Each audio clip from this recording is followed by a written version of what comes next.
নমো ভগবতে বাসুদেবায় নমঃ। জয় শ্রীকৃষ্ণ। রাধে রাধে। নমস্কার বন্ধুরা। 5ই এপ্রিল 22শে চৈত্র শনিবার পালিত হচ্ছে শ্রী শ্রী অন্নপূর্ণা দেবীর পূজা। তাই এই অন্নপূর্ণা পূজার দিন চাল রাখার পাত্রে এই একটি জিনিস রেখে দিন বন্ধুরা। এর ফলে আপনার জীবনে কখনো অন্নের অভাব হবে না। বন্ধুরা, আপনারা নিশ্চয়ই জানেন যে বাসন্তী পূজার অষ্টমীতে পালিত হয় এই অন্নপূর্ণা পূজা। আর এই অন্নপূর্ণা মা দুর্গার আর এক রূপ। আর মা অন্নপূর্ণা অন্নদা নামেও পরিচিত। মা অন্নপূর্ণা হলেন অন্নদাত্রীর শক্তির আর এক রূপ। মা অন্নপূর্ণার এক হাতে থাকে অন্নের পাত্র আর অন্য হাতে থাকে হাতা। তাই বন্ধুরা, বলা হয় যে বাসন্তী পূজার অষ্টমীর দিন মা অন্নপূর্ণা দেবীর আরাধনা করলে অথবা তার উদ্দেশ্যে যদি চাল নিবেদন করা হয় তাহলে 7 প্রজন্মে কখনো অন্নের অভাব হয় না।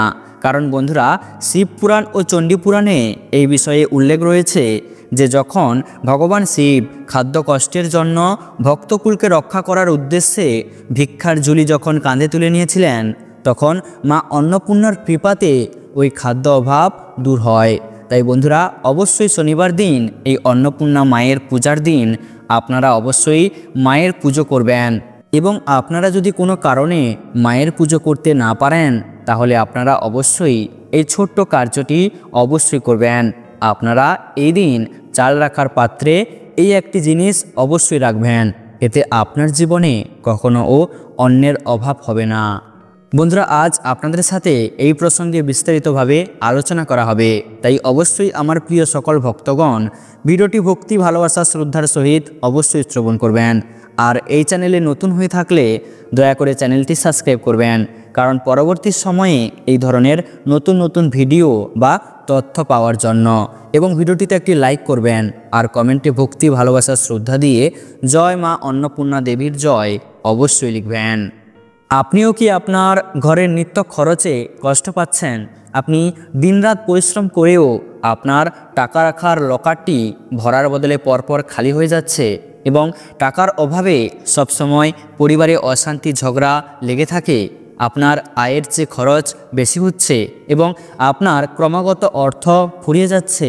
তাহলে বন্ধুরা, আপনি যদি নিজে প্রচুর অর্থ উপার্জন করতে চান এবং দেবী লক্ষ্মীর আশীর্বাদ পেতে চান তাহলে অবশ্যই এই একটি জিনিস চাল রাখার পাত্রে রেখে দিন।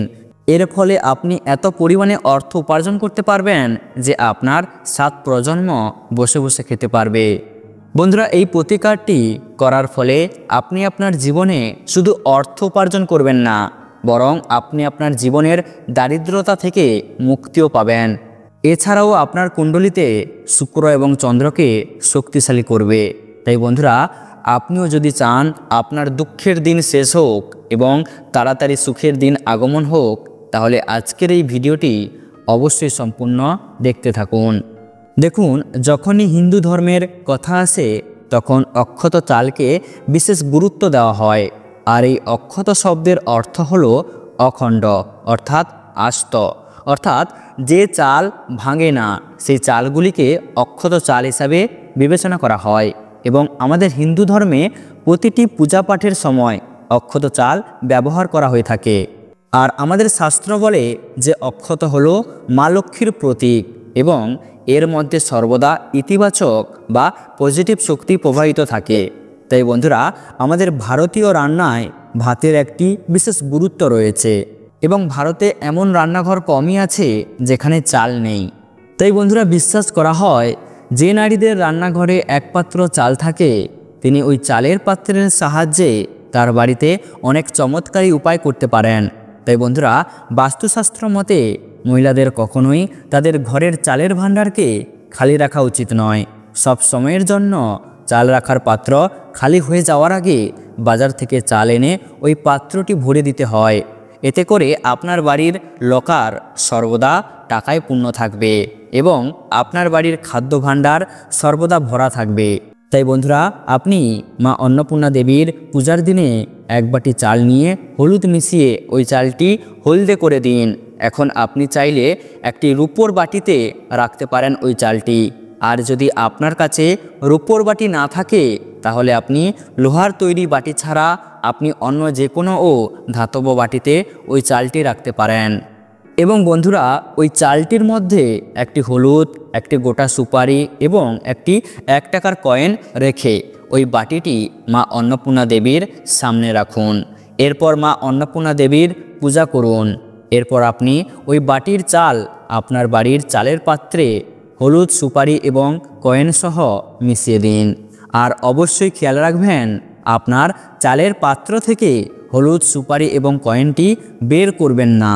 এবং একই সাথে আপনাকে খেয়াল রাখতে হবে যে ওই চালের পাত্র যেন কখনোই খালি না হয়। ওই চালের পাত্রে চাল ফুরিয়ে যাওয়ার আগে আপনি বাজার থেকে আরও চাল এনে ওই চালের পাত্রে ভরে দিন। এবং বন্ধুরা যখনই রান্নাঘরে ভাত রান্না করবেন ওই চালের পাত্র থেকে চাল বের করে ভাত তৈরি করুন। এটি করলে আপনার পরিবারের সদস্যদের শরীর ও মন ভালো থাকবে এবং একই সঙ্গে আপনার লকারে অর্থের অভাব কখনোই হবে না। আপনার লকার সর্বদা টাকায় পরিপূর্ণ থাকবে। এছাড়াও বন্ধুরা আপনি যদি অল্প সময়ে বেশি অর্থ উপার্জন করতে চান তাহলে এর জন্য আপনাকে মহাদেবকে চাল দিয়ে অভিষেক করা উচিত। এই প্রতিকারটি করতে কিছু চাল নিয়ে তামার পাত্রে জল ভরে মহাদেবের পূজা করুন। এবং মহাদেবের মন্দিরে যেতে চাইলে মহাদেবের মন্দিরে যাওয়ার আগে স্নান করুন। এরপর মহাদেবকে অল্প পরিমাণে চাল দিয়ে 108 বার ওম শ্রী শিবায় নমস্তস্ত ভয়ম এই মন্ত্রটি জপ করে অভিষেক করুন। এবং তারপরে আপনার কাছে থাকা চাল কোনো ব্রাহ্মণ বা দরিদ্র ব্যক্তিকে দান করুন। এই প্রতিকারটি টানা 5টি সোমবার করলে মহাদেবের আশীর্বাদে জীবনে বিশেষ ফল পাওয়া যায়। এছাড়াও বন্ধুরা ভগবান শঙ্কর চাল খুব পছন্দ করেন এবং শিবলিঙ্গে চাল নিবেদন করলে দেবী লক্ষ্মী আপনার বাড়িতে তার কৃপা ও আশীর্বাদ বর্ষণ করবেন। এছাড়াও বন্ধুরা আপনার কুণ্ডলিতে যদি পিতৃদোষ বা মঙ্গল দোষ থাকে তা থেকে আপনি মুক্তি পাওয়ার জন্য একটি বিশেষ প্রতিকার করতে পারেন। ওই প্রতিকার করতে অমাবস্যার দিনে মিষ্টি চাল বা ভাতের ক্ষীর বানিয়ে রুটির উপর রেখে কাককে খাওয়ান, তাহলে আপনার পূর্বপুরুষেরা খুশি হবেন। আপনি যদি এই প্রতিকারটি করেন তবে এটি কেবল আপনার উন্নতির পথে আসা বাধা দূর করবে না, বরং আপনার আটকে থাকা কাজেও সফলতা পাবেন। এছাড়াও বন্ধুরা অন্নপূর্ণা পূজার দিনে বাড়ির মহিলারা সমস্ত পূজা অনুষ্ঠান করেন, কারণ বিশ্বাস করা হয় যে তিনি মা অন্নপূর্ণারই এক রূপ, যিনি তার পরিবারের সকল সদস্যকে খাদ্য ও পুষ্টি প্রদান করেন। তাই এই দিনে সকাল সকাল ঘুম থেকে উঠে ঘর পরিষ্কার করে নেবেন এবং পূজার জন্য অন্নপূর্ণা দেবীর একটি ছবি বা মূর্তি নিয়ে আসবেন।